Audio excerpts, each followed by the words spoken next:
చక్కగా చేతితో చాలా గోలు తగ్గకుండా తీసి మొత్తం దాంట్లో మొత్తం తీసిన తర్వాత ఒకసారి కొంచెం పళ్ళు ఇక పంపించిన అందరూ కూడా కొట్టుకుంటున్నారు.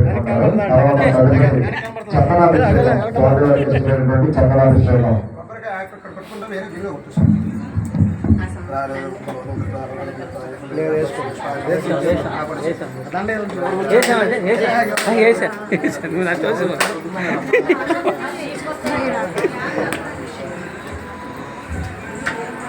స్వామివారికి ఈ యొక్క కార్యక్రమం తర్వాత